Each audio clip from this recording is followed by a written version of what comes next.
Olá, muito boa tarde. Hoje a Igreja assinala a solenidade do corpo e sangue de Cristo. É um tema que vamos analisar com o cônego Luís Alberto, que está connosco.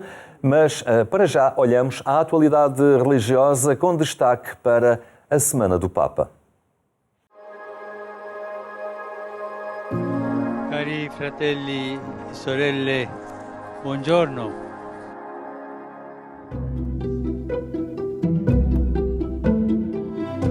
O Papa continua a sofrer com o problema num joelho e, por recomendação médica, Francisco adiou a sua viagem à África, que ia decorrer no início de julho. Por isso, quis dirigir-se às populações e autoridades da República Democrática do Congo e Sudão do Sul. Carissimi, con grande dispiacere, a causa dei problemi alla gamba, ho dovuto rinviare la mia visita nei vostri paesi programmata per i primi giorni di luglio. Provo davvero un grande rammarico per aver dovuto rinviare questo viaggio, a cui tengo moltissimo. Vi chiedo scusa per questo. Preghiamo insieme perché con l'aiuto di Dio e delle cure mediche io possa venire tra voi e al più presto. Siamo fiduciosi.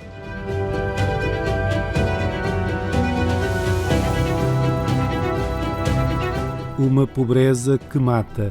O alerta do Papa chega na sua mensagem para o 6º Dia Mundial dos Pobres, que a Igreja Católica vai celebrar a 13 de novembro, penúltimo domingo do ano litúrgico.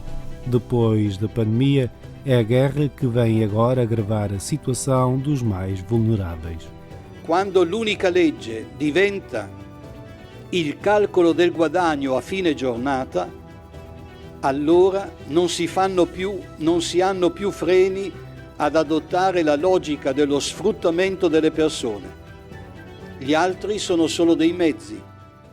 Non esistono più giusto salario, giusto orario lavorativo e si creano nuove forme di schiavitù subite da persone che non hanno alternativa e devono accettare questa velenosa ingiustizia pur di racimolare il minimo per il sostentamento. È sempre vivo nel mio cuore il pensiero per la popolazione ucraina afflitta dalla guerra. Il tempo che passa non raffreddi il nostro dolore e la nostra preoccupazione per quella gente martoriata. Per favore, non abituiamoci a questa tragica realtà. Abbiamola sempre nel cuore, preghiamo e lottiamo per la pace. E non dimenticatevi di pregare per me. Arrivederci. Santo António voltou a percorrer as ruas de Alfama depois de uma ausência de 2 anos provocada pela pandemia. A devoção a Santo António já estava evidente muito antes da procissão sair. A procura pelo pãozinho que dura o ano inteiro, as velas que se acendem ou a destreza com que se tenta colocar uma moeda no alto da escultura do santo evidenciava o carinho e a devoção que este santo português desperta em muitos.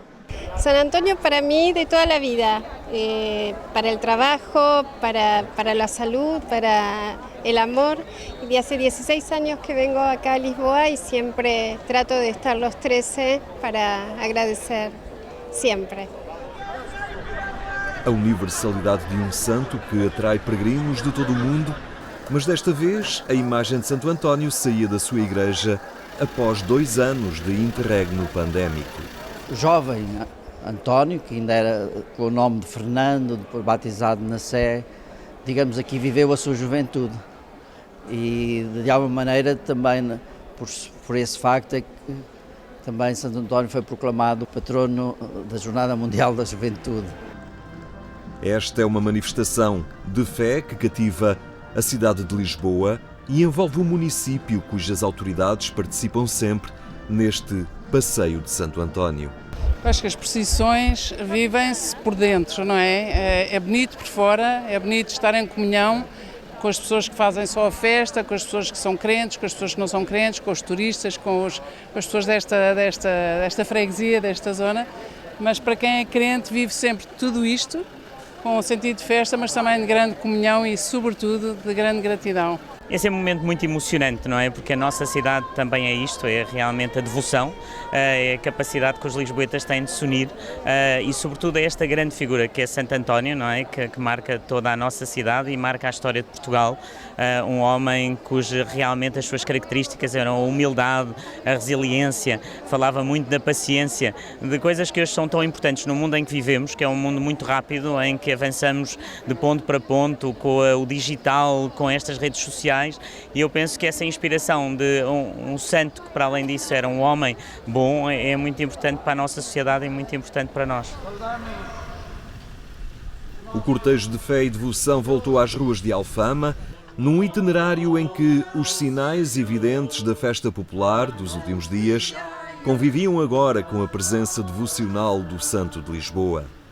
A exiguidade das vielas de Alfama não impede a passagem do Santo, que é aguardado por aqueles que o festejam e lhe rezam ao longo do ano. E a esta caminhada de fé juntam-se ainda os santos venerados nas igrejas de Alfama. São João da Praça era o primeiro a integrar a procissão, para mais à frente acolher São Miguel, Santo Estevão, São Vicente e São Tiago. A proximidade física da imagem de Santo António, que aqui quase roça nas varandas, é sinal da proximidade que muitos cultivam ao longo do ano na devoção que dedicam ao santo português. Olha, quando eu falo com o Santo António, peço-lhe muita saúde, alegria, mas não só para mim, para a minha família toda e também para as pessoas que precisam. Já é o dia de Santo António. Ao longo do ano, lembra-se dele? Lembro, não, eu venho aqui. Eu venho buscar pãozinho e tudo, aquele pãozinho é sagrado. Então, e como é que lhe reza? O que é que lhe pede? Eu peço, olha, para todos, peço para o mundo, para ter mais paz, que isso está muito mal. O que é que conheces do Santo António? Várias coisas, principalmente aqui em Lisboa festeja-se muito Santo António e há vários arraiais pelas ruas, várias coisas. E, bem, Santo António é aqui um santo de Lisboa. E sabes onde é que é a casa dele? É aqui, na igreja. Viva! Viva! Um itinerário de fé a terminar junto da sede de Lisboa, com Dom Américo Aguiar a lembrar, desta vez, que António morava ali em frente. Um dia atravessou a rua, iniciou os estudos na Sé e isso mudou a sua vida. Nós podemos arriscar que o Santo António é o português mais conhecido no mundo de todos os tempos. E nós só temos que atravessar a rua. Por isso, meus queridos irmãos e irmãs, naquilo que são os vossos sonhos, os vossos projetos, aquilo que as vossas carinhas foram dizendo ao longo da procissão, aquilo que os vossos olhos querem dizer e que disseram ao Santo António e que disseram a tantos dos outros santos com quem cruzaram o vosso olhar, que tudo se possa concretizar. E os vossos sonhos, os sonhos dos vossos, dos filhos, dos netos, dos jovens, da nossa juventude em geral, que todos os sonhos se possam concretizar, mas que cada um faça a sua parte, atravesse a rua e inicie esse caminho que é o caminho dos sonhos de Deus. Com esse espírito, a procissão concluía com a tradicional bênção dada com a relíquia que guarda um fragmento de osso do santo português. Bendigamos ao Senhor. Lisboa recuperou assim a sua identidade de fé e devoção com as festas de Lisboa e um santo que voltou às ruas da cidade. Artistas de diferentes áreas mergulharam na Serra Algarvia numa experiência de residência artística.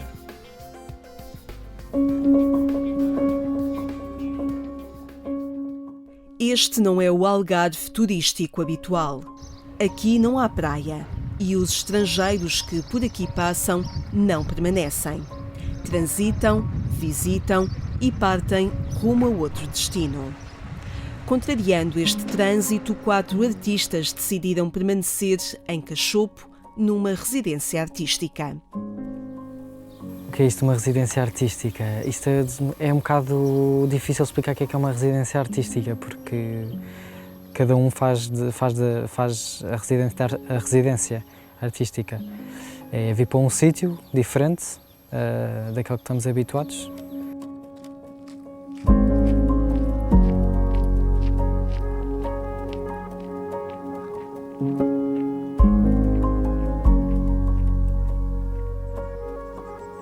A Associação Pousio repete a experiência nesta localidade porque se acredita na liberdade dos artistas, vê também como a arte pode nascer comprometida num contexto e ser ponte e diálogo entre gerações e localidades. Ao falar com a população aqui de Cachopo e arredores, percebo que há muita ligação entre estes sítios através da caminhada.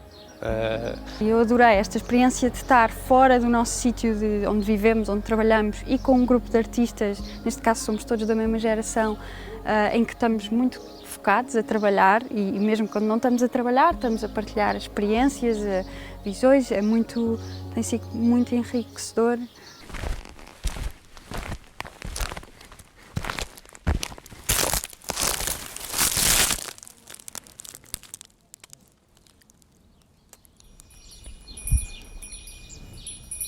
Há uma ideia, há um pequeno ponto de partida, depois concretiza-se, mesmo que seja em forma de esboço, e depois vai surgir outra ideia, e depois por aí adiante, até haver uma deadline que obrigue a entregar uma coisa em específico, não é? Um trabalho em concreto. Mas eu acho que a residência também tem essa coisa do processo, e às vezes o processo é muito mais importante do que a peça final, portanto, estou a aproveitar este processo, estou a descobrir coisas enquanto vou concretizando pequenas ideias. A experiência de 4 artistas na aldeia de Cachopo, a vivência e a influência que o interior desertificado pode ter na construção artística vai estar em destaque no programa 70x7, no ar no próximo domingo, às 17h30 na RTP2.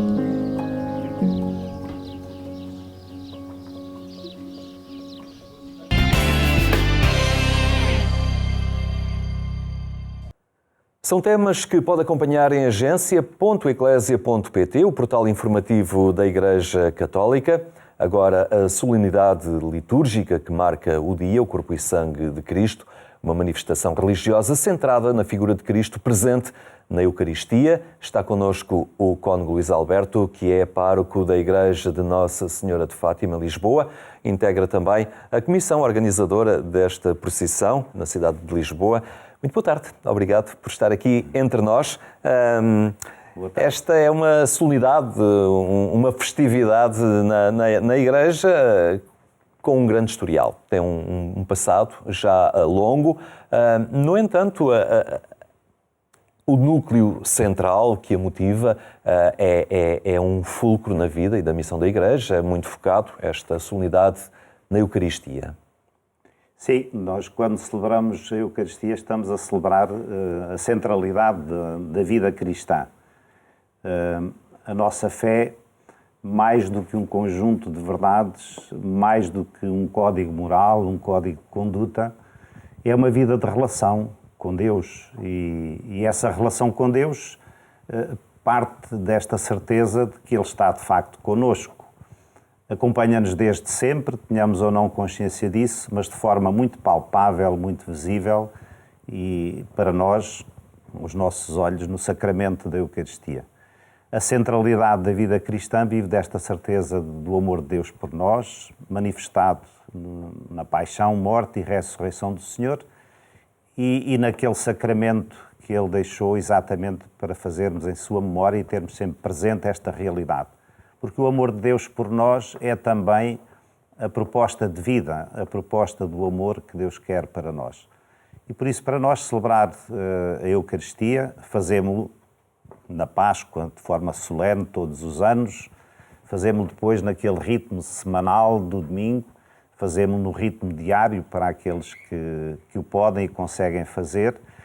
E nesta festa do Corpo de Deus damos especial realce, um foco especial neste sacramento, o sacramento da Eucaristia, que é, por assim dizer, esta forma muito concreta, palpável, visível, que cada um de nós tem na sua vida da certeza de que Deus, que Jesus Cristo está connosco. Às vezes passamos momentos na vida onde isso não é fácil de compreender, momentos às vezes de grande sofrimento, de grande dificuldade, e nem sempre a presença de Deus na nossa vida é para nós uma evidência. Precisamos de fazer memória destes acontecimentos e celebrá-los com fé, para não apenas exprimirmos a nossa fé, mas alimentarmos a nossa fé. Integra aqui no Patriarcado de Lisboa um grupo que organiza esta procissão do Corpo de Deus, que dentro de alguns momentos irá sair à rua. Quais são os desafios pastorais que se colocam hoje a estas manifestações públicas de fé, numa sociedade muito centrada no imediato, na tecnologia, que corre, em que o tempo não abunda, em que não se dá o devido valor ao silêncio? Este é um sinal que contrasta com o mundo que habitamos, quando esta procissão, este passeio da Eucaristia pelas ruas de uma cidade é contrastante, ou as pessoas têm, se calhar hoje, até cada vez mais necessidade destas imagens simbólicas, que no caso remete para algo muito profundo, mas também estas imagens que são fortes e impactantes? Antes de responder diretamente, queria sublinhar o que eu acabei de dizer. Quero dizer, para nós, cristãos, é uma maneira de nos focarmos no essencial da nossa fé. E, portanto, vale antes de mais nada para nós próprios. Temos ritmos, precisamos destes ritmos, de nos recordarmos e fazermos presente aquilo que é importante para nós. E por isso uma procissão, manifestação pública, obriga-nos, por assim dizer, a exprimir aquilo que para nós é mesmo importante, e na medida em que o exprimimos, também alimentamos essa consciência e aprofundamos a sua vivência. Tem depois essa outra vertente que é também fundamental no caso desta procissão, que é sempre a vertente do testemunho.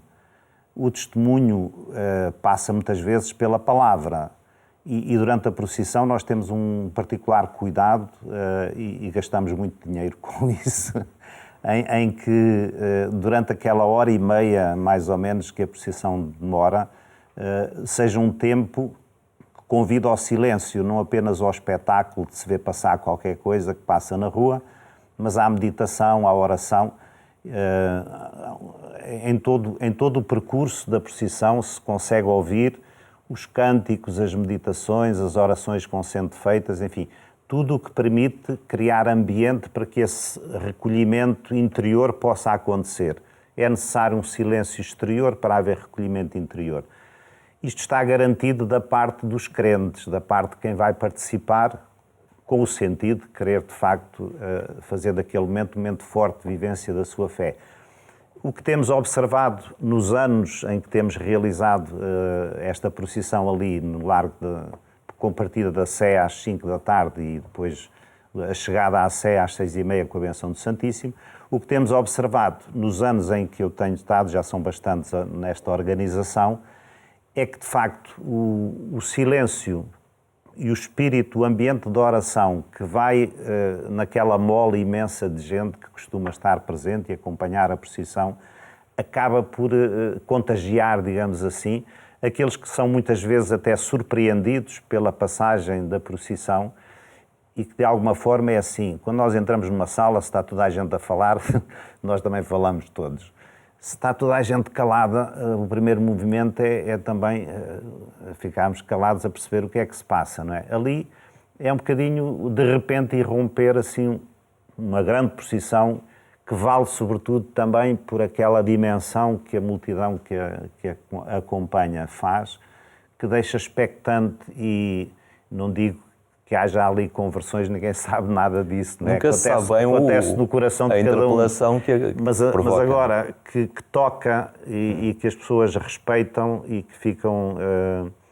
Porque aquilo que dizia há pouco é verdade, os tempos mudam muito, a expressão religiosa hoje no espaço público já não tem o impacto que podia ter anteriormente, mas faz parte da nossa perspectiva fundamental da fé perceber que somos todos de Deus e que a marca de Deus está no coração de todos os homens e que cada um vive à procura de Deus, mesmo aqueles que não acreditam nele, embora às vezes não gostem de lhe ouvir dizer isto, porque acham-se no direito de não querer procurar Deus. Mas sempre que o homem, na sua vida, procura a profundidade da vida e do seu sentido, que é, no fundo, a vivência do amor, está à procura de Deus. Eu nunca me esqueço e cito cada vez mais aquela passagem de São João, numa das suas cartas, em que ele diz: quem ama, conhece Deus.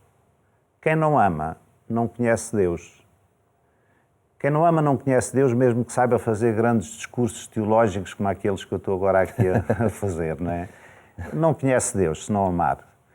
E quem ama, mesmo nunca tenha ouvido sequer falar de Deus, mesmo que recuse Deus, o conceito, a ideia de Deus na sua vida, sem o saber, está perto de Deus, está a conhecer Deus, porque Deus é amor.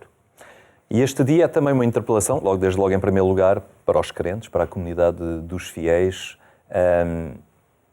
tantas vezes divididos entre a tentação de um feriado e o dever da participação e da adesão à vivência comunitária desta solenidade.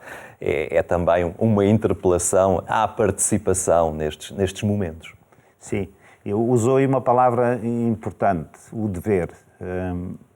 Nós vivemos a nossa vida com este binómio daquilo que nos atrai e puxa por nós, e outras vezes essas mesmas realidades que nos momentos puxam muito por nós, noutros momentos são assumidos e à partida na lógica do dever, um dever que nos impomos a nós próprios, não é? A participação na procissão, neste caso estamos a falar da procissão, ou em qualquer outro ato em que exprimimos a nossa fé, como é, por exemplo, a celebração da missa dominical. Tantas vezes temos a tentação de fazer férias também dessa realidade no tempo do verão, digamos assim. E isto é fundamental para nós, perceber que nós temos que escolher e impormos os nossos próprios ritmos para respeitarmos e nos alimentarmos na relação com Deus. Muito bem, Cônego Luís Alberto, muito obrigado por esta partilha e ficou certamente mais claro este desafio que é esta solenidade do Corpo e Sangue de Cristo. Muito obrigado. Ficamos por aqui. Obrigado por ter estado connosco. Tenha uma muito boa tarde e até amanhã, se Deus quiser.